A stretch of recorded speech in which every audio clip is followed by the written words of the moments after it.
Maxim Massenkoff of the Naval Postgraduate School and Nathan Wilmers of the MIT Sloan School of Management wrote a paper last year titled Rubbing Shoulders, Class Segregation in Daily Activities. They claim that theirs is the first national study to show how Americans from different socioeconomic backgrounds mix with one another in their daily activities. Interestingly, they found that affordable chain restaurants like Applebee's and Olive Garden are the most common places for people from different social and economic backgrounds to come together. In their findings, churches were near the bottom of the list of the most socially and economically diverse spaces. I think that raises two interesting questions for us to consider. Why does the church in America generally lack diversity? And is that the way it should be or could be? I'm so glad that you've joined us for today's show because we're going to address important aspects of these questions as we learn about one church that has been cultivating cultural diversity within their church community for several decades and in multiple locations. You're watching One Day Closer, where we're learning together how to use our one day closer to eternity to bring hope and purpose to many. Let's go meet our guest for today.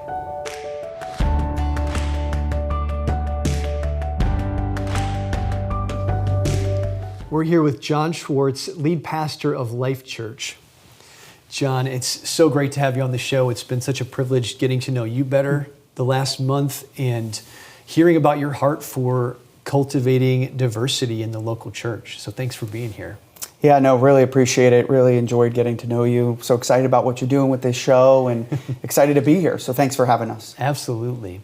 And so let's just start. Tell us a little about your history, your family, and your role at Life Church. Yeah, so been at Life Church for about 10 years. Recently stepped into the lead pastor role alongside my wife. But Life Church has a long history. We're celebrating actually 35 years this coming January in the Lehigh Valley and now beyond the Lehigh Valley across multiple regions. But yeah, I born in New York, grew up just a few years there, then moved to New Jersey, then to Pennsylvania. But my dad is actually a Jewish American, and that's where the Schwartz comes from. And my mom is Colombian, and she moved to this country in the early 70s, 1970, I believe, and they got married in 1972. And so just in my family, just coming from a family with a Jewish American father and a Colombian mother, I was well aware of diversity in that aspect growing up, experiencing those things, which you and I have talked about before. Yeah. And how did that, as you were growing up in the midst of that, how did that prepare you and equip you to be able to pastor a church that has cultural diversity in its DNA? Yeah, so like I said, Life Church for 30 years plus has been just a staple, an example of what a diverse church can look like. And it's rare. It's rare in our country. It's rare to see that. And but growing up, like I said already, growing up with a mom who's Colombian and dark-skinned Colombian, and my dad, Jewish American, I've experienced what many may not realize, experienced what my mom had to experience, right? Didn't experience it myself directly, but indirectly through my mom. I remember when I was a kid, she was a medical assistant and she would go into people's homes, and I can remember vividly many times where she would come home just so incredibly broken because she had experienced racism at its worst, right? Just how people would treat her, whether it was because she was a woman or because she was a Latin American, she was Colombian, and just the grief and the pain she would cause, just crying and learning that and experiencing that and not understanding it as a kid. And then growing up, and as I went through school and went through college and studied some of it, Latin American studies, and recognizing that this is a reality of what we live in. And so it's created in us, in me, a healthy sensitivity to, hey, I believe Jesus has called us to unite us in all, whatever our race is, our ethnicity is, our background is, our economic status, so forth and so on. Yeah. And I think, before I was a believer, it was my first experience at Life Church. I used to live in Wisconsin, came to visit my brother. He was part of Life Church. And I noticed the diversity was very evident. And then being in the area now for, over 15 years, and being at that time now being a believer, it's diversity is not as common as we would hope it would be in churches. So how has Life Church from the beginning really picked up that flag of being intentional about that? Yeah, so grateful for our founders, Pastors Randy and Maribel, because it was just something that they've embedded in the culture of our church, right? You can't just say, hey, I want to be diverse. It needs to be something that's from your heart. It's what you want. It has to be intentional. There has to be strategy behind it. And from the beginning, they were really intentional as a diverse couple themselves. Yes. You know, Pastor Maribel's Dominican and Pastor Randy's Caucasian, but and born and raised here in Allentown, in the Allentown area. But they were really intentional from the beginning, bringing in experts, bringing in individuals and saying, hey, this is the church that we want to cultivate. This is the culture we want to cultivate. This is the church we want to build. And we believe it's a picture of heaven. Yeah. And so there's been strategy from the beginning. And so as you lead in Life Church or be a part of Life Church, it's who we are. It's we did something this weekend where we brought all the volunteers together for what we call all teams. And my wife and I spoke about, this is us. Who is us? Like what makes us as a church? What is the fingerprint of Life Church? And one of those things is diversity and unity around that. It's who we are. And so you just sense it the minute you walk in the doors because of that rich history of strategy and intentionality around it. Yeah, that's amazing. I didn't realize even from the beginning that Randy and Maribel were getting expert advice on this and really just being so intentional and strategizing. That's fantastic. Well, we're going to take a quick break and then we'll come back and dive more into this. Stay tuned. We'll be right back to talk more about how we can cultivate cultural diversity in our communities.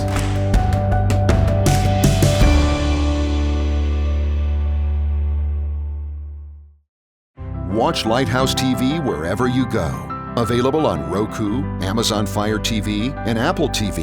Search Lighthouse TV online on your streaming device or go to our website, lighthousetv.org, for more information. Welcome back to One Day Closer. We're here with Jon Schwartz, lead pastor of Life Church, talking about how to cultivate diversity within our church community. So Jon, we just got to talk about some of the background DNA of Life Church, the intentionality and strategy from the beginning to cultivate diversity, how God's prepared you just in your own family and the diversity within your family to be able to lead and shepherd well a diverse community. Let's take a step back and just talk about, define diversity for it, because everybody has a different idea what that is. So how would you define that? Yeah, that's a good question. I think that for us, right, in the church world, if you're a church of all African Americans, and there's incredible African American churches in the Lehigh Valley and beyond, but that's not necessarily diverse, right? If you're a church of all middle class Caucasian folks and you have a couple people who are not, that's not necessarily diverse, right? And so diversity for us from a church perspective is in any given Sunday in any of our 7 locations, you're sitting next to someone who doesn't look like you, doesn't live like you, doesn't have potentially the same political views as you, doesn't, the family of origin is different. There's just so many differences, whether it's race, ethnicity, economics, right? There could be someone that's what's so beautiful about Life Church. Yeah. There could be someone with a lot of capacity, a lot of resource, sitting next to someone who just walked off the street from the homeless shelter. And it's a challenge, right? It's a tension to manage. It's not a problem, it's a tension to manage. Yes. But what's beautiful about it is watching them do community and doing life together. And there is a teaching in there. Pastor Maribel, one of our founders, she'll say, hey, it's always good to put a little adobo, a little seasoning, a little Spanish seasoning in things. So we're intentional with that stuff. In our English services, we'll put Spanish verses in worship, right? There will be moments where we'll incorporate, if the communicator can speak in another language, specifically Spanish, incorporate that in that. I'll do that, right? I'll incorporate that into our talks. And so what that does is, even though we're in an English service, it's putting a little adobo. It's putting a little bit into a little bit of culture, or a little more awareness, better said, into what's happening in that room or that space. And so, I think that answers your question. Yeah. And how would you, I liked when we were talking before the show, just your thoughts on why is it that so many churches are not diverse? Yeah, Yeah, I think we were talking about that. One of the things that's really challenging that many would say is, well, if my church is not in a diverse community, how can I have a diverse church? And the challenge with that, it is a challenge. It's accurate, right? Yeah. Some of our locations are not necessarily in the most diverse areas. However, they're very diverse because we're drawing individuals from different places and so forth and so on. It all comes to strategy, right? Yeah. It's really important. It has to be embedded in who you are. Diversity isn't something that you can just, it's something we appreciate and we want. It has to be like at the top of your mind. Meaning there are people, it's just how people work. It's how humans work. Yes. They like to do community with people that look like them, have experiences like them. And so knowing that if you want to cultivate a diverse environment in the church world, then you have to do that from the platform to the parking lot, right? And be super intentional. Who is on the platform? Who's communicating? What does your leadership team look like? And constantly be aware of that, and so that it's part of your culture. It becomes part of who you are, right? Because hey, you want to be around people who have experienced the same thing. Yeah. And so it takes a lot of work. It takes a lot of intentionality. It takes a lot of strategy. Yes. And it's not being inauthentic when we say strategy. It's saying this is who God has called us to be. And so we're going to keep that, and and the way we keep that and maintain that is through strategy.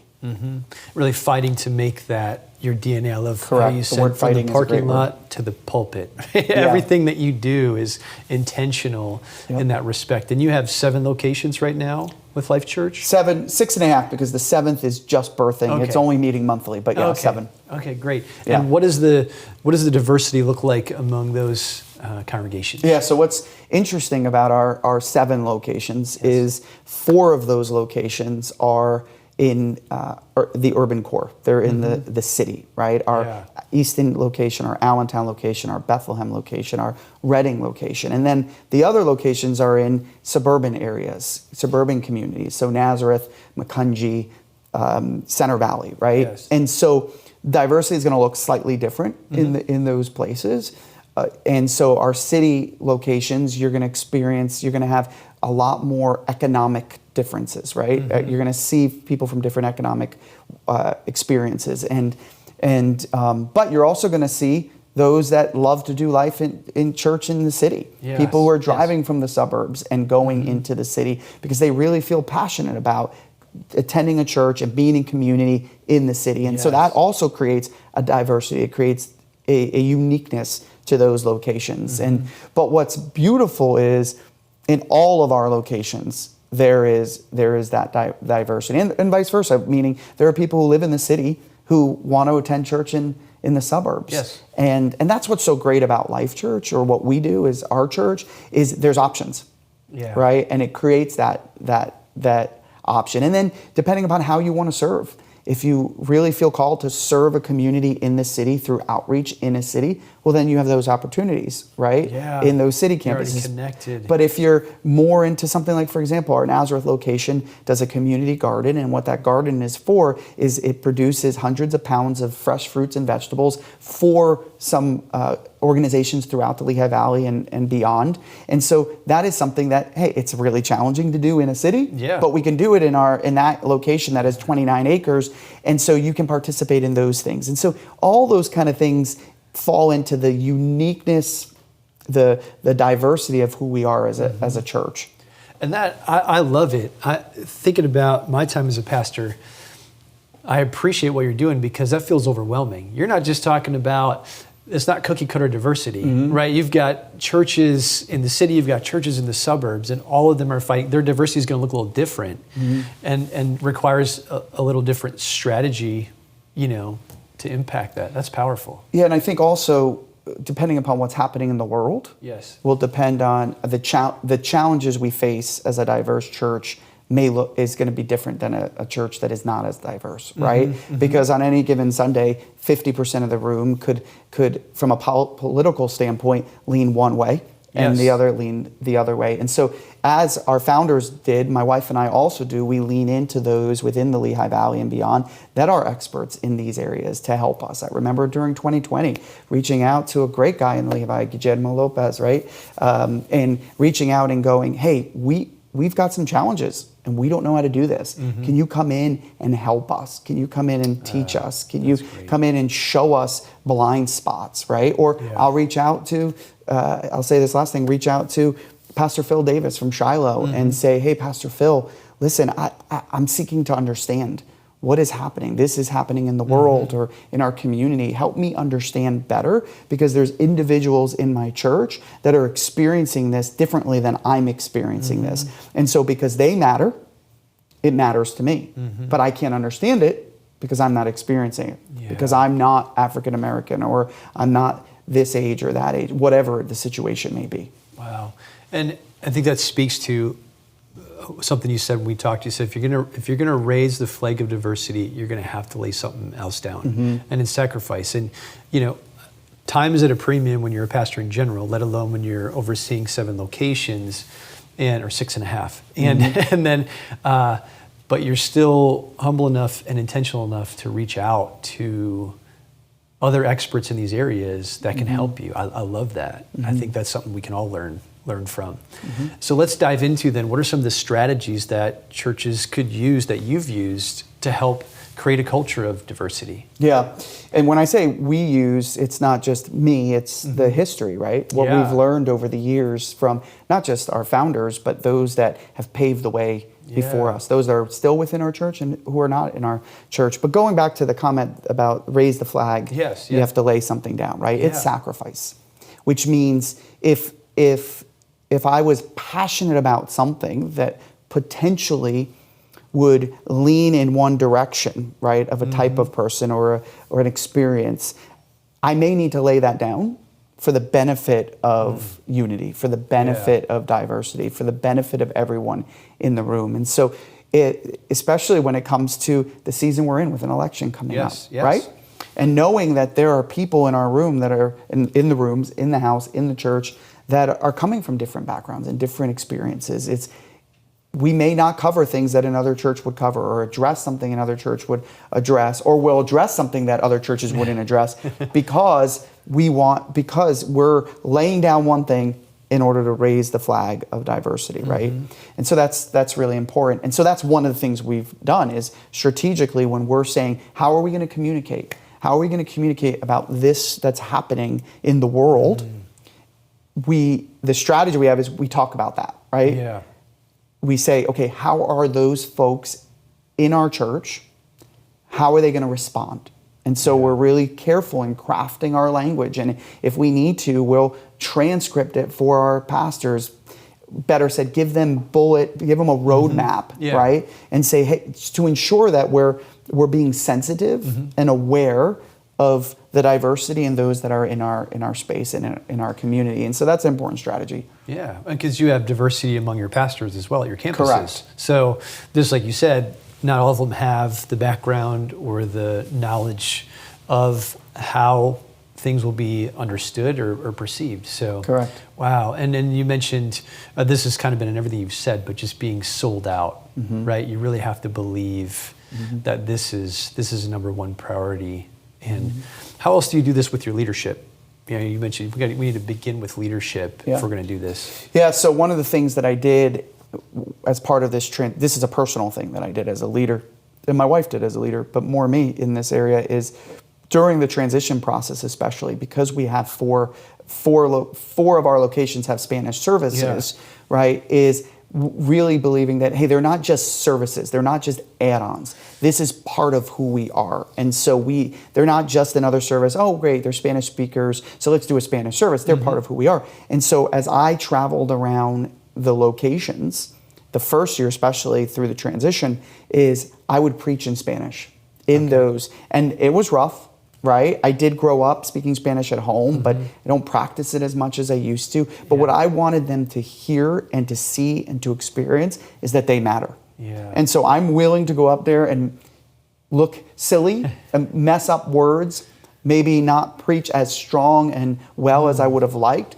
in order to let them know that they matter. And what we also do is make sure that if we're preaching at a campus, if they have an English and a Spanish, as much as possible, speaking in their English and in their Spanish service, even with a translator. So this weekend, I'm at our Reading location. And so I'm preaching in their English service and I'm preaching in their Spanish with a translator this time.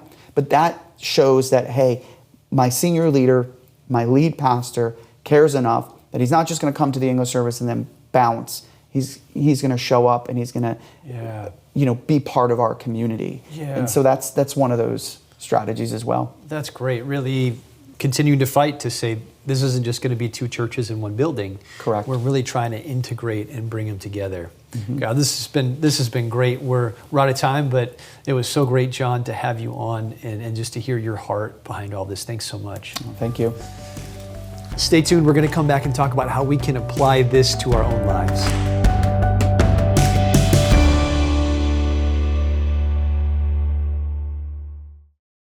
Watch Lighthouse TV wherever you go. Available on Roku, Amazon Fire TV, and Apple TV.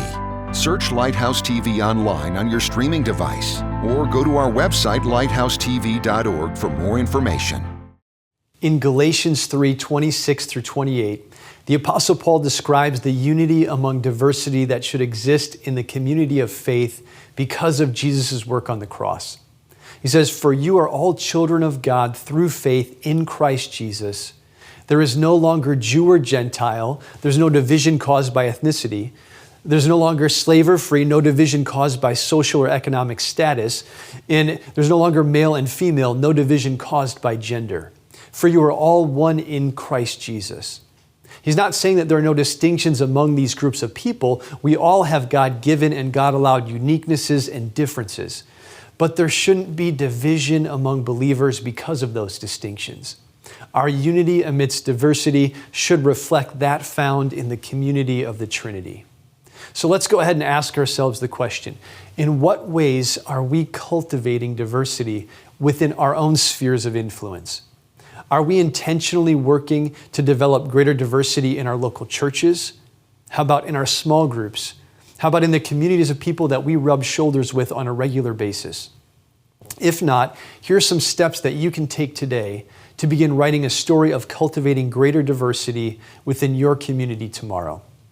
First, get alone with God right after this program ends and pray that God gives you a heart to lovingly and intentionally reach into the lives of those different from you. Second, think of one way that you can begin to diversify your sphere of influence.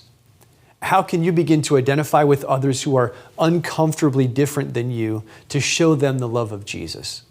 Jesus entered this world to identify with human beings in general, and then he specifically identified with all sorts of people that were different than him through meals, through conversations, through healing and caring touches and words. Jesus went out of his way to meet people where they were at, to share his love and his truth with them. Third, start having conversations with those in your local church about ways that your church family can become more intentional about cultivating loving diversity within that church body. And you don't need to try and do everything all at once. Think of one thing that your church could do, one area of diversity. Maybe it's with age groups, maybe it's with ethnicity, maybe it's with disabilities. There are people that need spaces where they can come in a church community and experience the fullness of the love of Christ amidst a compassionate body of believers who are ready to make space for them to be who they are so that they can enjoy and experience Christ in the ways that they need in that time in their life. Thank you so much for joining us for One Day Closer, where we're learning together how to use our one day closer to eternity to bring Jesus-infused hope and purpose to many.